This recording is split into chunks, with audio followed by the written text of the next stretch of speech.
Hi guys, and welcome back to another episode of Chelsea Under Embargo. I think that's the wrong way round, but you get the point. Today we're starting on the page of Ben Elliott, a central midfielder who I've been told about once again in the comments, so thank you for that. It does seem that they have quite literally done your boy dirty here though, because he is not looking up to scratch, unfortunately. It doesn't appear like the club has rated him particularly highly. Now again, it could be because he's a very young player and they don't have the data on him, unfortunately, because he doesn't exactly look like one of the best prospects at the club, it would be fair to say. So there's that, which is a slight shame. However, on the flip side of that, we finally got a news article come through about the youth intake. Oh yes. Yeah, so it shows the exact same thing. This is our 2020 youth candidates review, or preview in this case. A lot of wingers in the system. That's always nice to see. At least one of our wild midfielders looks like... Wild midfield? That's not even a word, Matt. Most important thing is it said this is a terrific group of players coming through and has the potential to be a real golden generation for the club. Now, this will change, so we're going to keep an eye on this throughout the rest of the season until we get round to the youth intake in March. But you'll also notice we have one good young Cypriot right midfielder from... Xylophone. They're from the Xylophone League, who has caught the eye. So, yeah, I think it's Xylophagou. Apologies. If you're Cypriot in the comments, let me know how that's pronounced, because that's a bit of a tough one for me with the X's and Y's. Yeah, that would be cool to get a Cypriot come through, but that's really, really nice to see. This is the kind of stuff I love, and I can't wait to see what comes out of this. So, yeah, we'll have to wait until March to actually see that, but I want to see how this one changes. We'll keep an eye on the Cypriot guy and the whole golden generation thing, because I think that's going to make a big difference. Can you make the videos a little longer or show the goals from the games you don't include? Right, so the reason I keep the videos at the length that they are, generally speaking, between sort of 14 and 17 minutes if I can do, is because I understand that I'm asking for your time. I'm asking for like that amount of your time out of a day, and the more time I ask for, the more it takes to actually want to watch the videos. And I feel like it's important to keep them bite-sized and not have too much filler. That's the reason I keep them at the length that I do, basically. And when I was showing a lot of the goals from the off-camera games, as I did at one point, it made the videos longer and longer and longer, particularly as we started to score more goals. But what I will start doing, though, is try to, anyway, show games from the off-camera. If there's like an amazing goal or a hilarious moment that I feel like would have definitely been great to see, then obviously I'll show it for you. The problem is that the menu where you can show the goals is buggy as all hell at the moment. I had a little look before this game, as you'll see when we go to one of the off-camera games.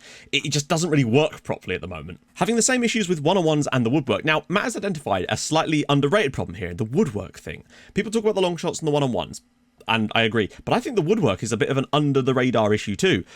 We've hit the woodwork 3+ times in so many games this season. It's and not just us, our opponents have too. It's a little bit galling, to the point where I'm getting asked about it like every other match in the post-match interviews, because I actually do all the press conferences, because you can get a little boost to the players for it. And that's when I'm noticing it most, when the interviewers are like, so you've hit the woodwork 3 times in this game, how do you feel about the fact that this keeps happening? I'm like, well, good, you've noticed then.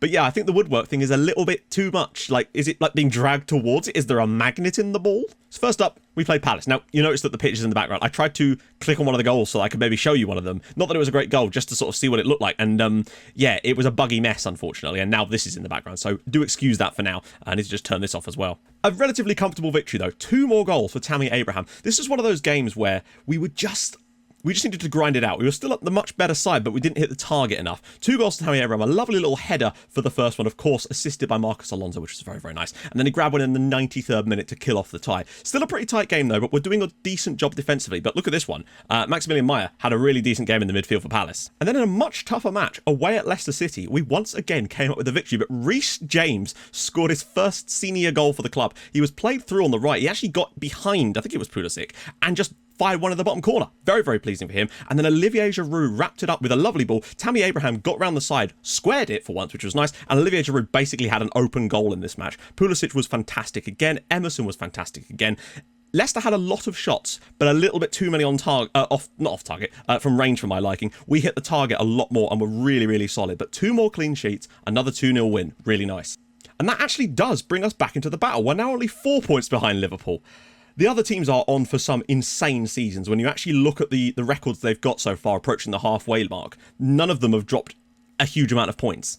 Arsenal, City and United are all on for like 90+ point seasons as things stand. It's insane. And Liverpool aren't doing that badly, but they did drop points against Southampton, so they might be the one we could potentially catch. because we're really extending a lead over everybody else. We are 10 points above Spurs and Leicester now, 6 points above Wolves. Things are looking pretty solid, and Tammy Abraham is the top scorer in the league, but it does just kind of feel like we're just going to end up being 5th on an island of our own where there's 10 points in either direction, unfortunately. But today we've got to focus on Celtic and then, of course, Southampton, who already have a minus 30 goal difference after 15 matches, which is utterly mental. And hopefully we can pile on the misery and Tammy Abraham can net himself a few more goals. I want him top scorer in the Prem this year at least. But today we host Celtic. It's a simple one for us right now. We need to go out there, get the victory. Even a draw, I think, would be enough to see us qualify. But I want obviously the win, because we've got to. Because there's always the hope that if Lille were to take something off of Atletico, we could still sneak into top spot. So, what do we do? I think this is the kind of game where Giroud needs to take a step out and we'll bring back in Michy Batshuayi.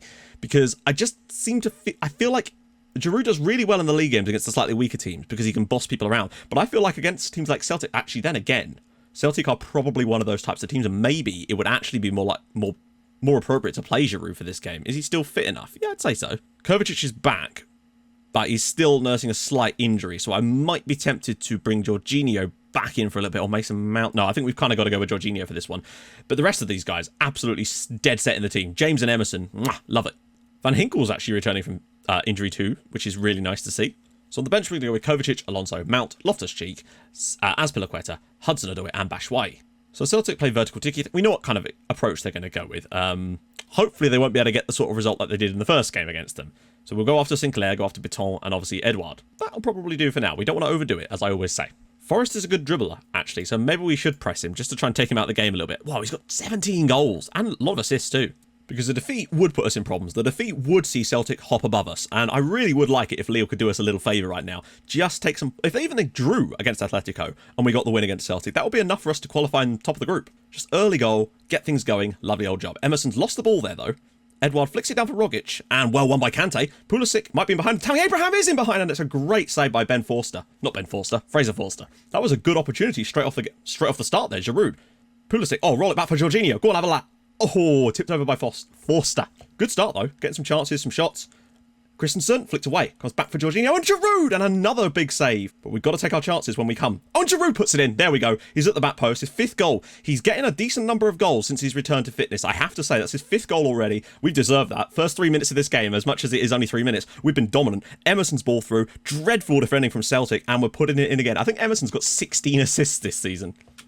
And Atletico are leading. Pulisic knocks it down for Giroud again. Oh, he's missed it.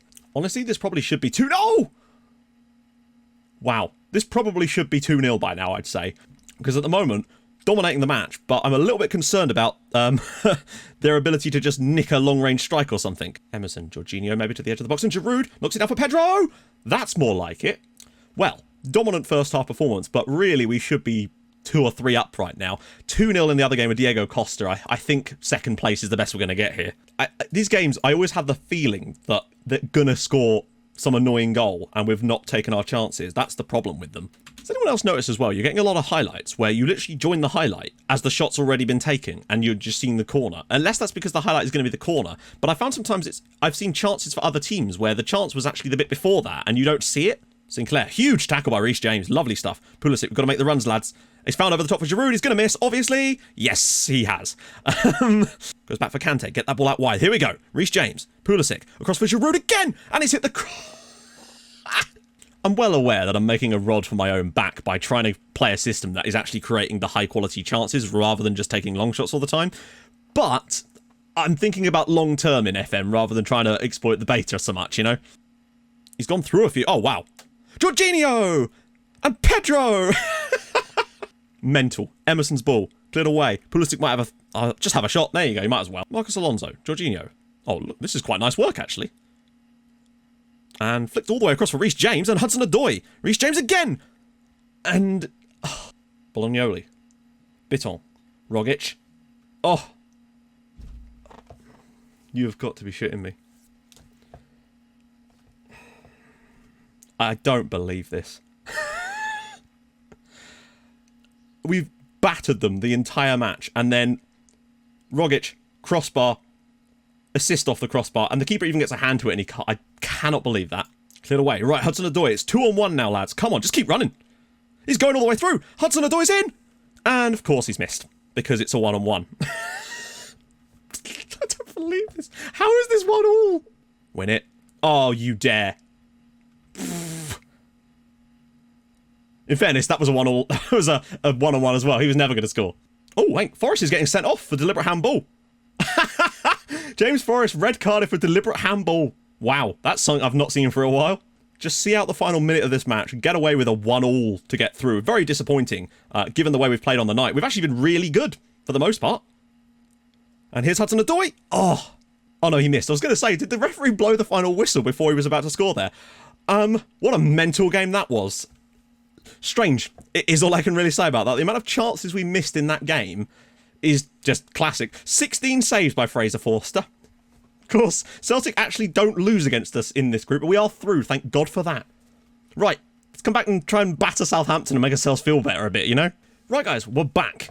Kante picks up a knock in training and is going to miss today's game. I might have rested him anyway because there's a lot of matches, and Christensen is ill, so we've had to send him home, and he's going to miss a week, which kind of sucks, but thankfully we've got solid defenders to bring in. City won again. No surprises there. Spurs thrashed Brighton, but Liverpool dropped points at home to Leicester. Liverpool seem to be the one of those top four that are actually starting to flag at the moment, and a win for us right now could do good stuff. Because if we win, we go on to 35 points. We'd only be 2 points behind Liverpool then, and really starting to reel them in as much as we can. And that's the best we can really hope for, because they're the only one of that top four that are actually falling away and dropping points against anybody at the moment. The others all still look like they're on for 100-point seasons, quite frankly. So, Christensen, no go. And that's all right, though, because, I mean, Kurt Zouma... Honestly, I want to put Tamori in, though, because I really, really like Tamori, and I think he's done an excellent job when he has come in. Although, admittedly, Zuma's rating slightly better, but I think he played in that Rotherham game, which might have boosted it a little bit more than it should have done. As for who to put in here, I actually think we're going to put Kovacic in there, and then, is Jorginho... I might actually start Mason Mount instead. Have Mount and Kovacic in the midfield. We can always bring Jorginho on if we need to. On the wide areas... Emerson's knackered, and Reece James is really knackered, and unfortunately I think he probably does need a rest. Emerson I just feel like is so important to this team that he kind of just has to keep playing, and I think we're going to get another break relatively soon. And then again, we're approaching the Christmas period, so perhaps not. On the bench, we're going to go with Willian, Alonso, Jorginho, Loftus-Cheek, Reece James, Hudson-Odoi and Batshuayi. I want Willian on the bench because I think Pulisic might have to come off at some point, and I want to have that option to have Willian on either side of the pitch, maybe Hudson-Odoi. He had some good opportunities in the later stages of that Celtic game, maybe should have done a bit better, but then I can't really blame him because of the way the game is at the moment. Apparently Danny Ings is playing, but he's got an injury, and my God, look at the morale. So, straight from the kickoff, attacking. I always turn it on afterwards. I don't know why, this superstition of mine that if I turn it on before the game, the players are going to react weirdly. I don't know, it's probably not true, obviously not true, but it's a superstition of mine. So we'll go with this for now. I think this is obviously a must-win match against a relegation-threatened team, and we're a very good side at the moment. Like, the Celtic just seem to have this weird thing over us. Well won by Tamori. We're keeping Southampton quiet, which is the main thing, but we need to be a bit louder ourselves, really. We've not had as many shots as I would have liked. I think their back three or back five, whichever way you want to look at it, is really limiting us at the moment. Azpilicueta. Ball in Giroud again, and it's tipped over. And that's half-time.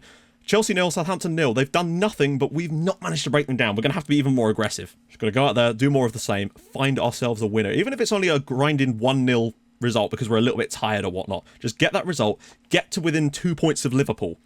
Emerson can't get into a good enough position to get a cross in is the issue, I think, at the moment. He's having to go back to Mason Mount too much. Pedro, here we go. That's more like it. Now he's got room. Giroud! Oh, wide of the goal. It's weird. We're actually creating a lot of good chances from headers, but they're just getting them off target too much today, which is a strange one. Kovacic, out wide for Pulisic. Can he get the ball in? Maybe just drop one short, perhaps. And Emerson! Go on, lad. Pedro, yes! On the rebound. That is pure fortune that actually fell back to Pedro there, because I'm pretty certain Emerson's shot just deflected into his path. Doesn't matter. Pedro scored the goal and we've got the lead. Sometimes you need a bit of luck because nothing else was going for us in this game. Loads of space for Emerson. I'm pretty certain that, yeah, it's his shot that deflects to Pedro. That's very fortunate. Reminds me of that goal that Salah scored against us for Liverpool earlier this season. 1-0. Come on.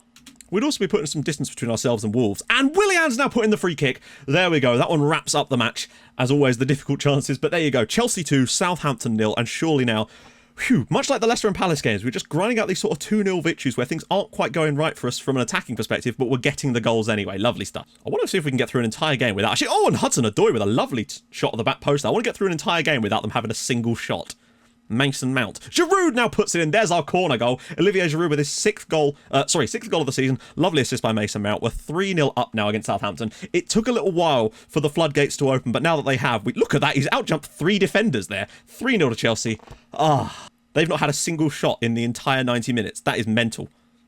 And Abraham's head. Oh, it's 4-0. Tammy Abraham, lovely assist by Azpilicueta. 4-0 up now over Southampton. It just took the floodgates in the second half, and we just ground them down in the end. 15th goal of the season, though, for Tammy Abraham. That is quite an impressive return. And it's nice that he'll probably go back to being top scorer in the league. And a great ball in from Azpilicueta. Wonderful header from Abraham. 4-0 up now over Southampton and piling on the misery. Lovely old job. Honestly, I just kind of figured the game was already over at that point, but this has been about as dominant a performance as you're going to get. Just took us a little while to grab the goals, quite frankly. And there we go. Chelsea 4, Southampton 0. We go to within 2 points of Liverpool at the top there.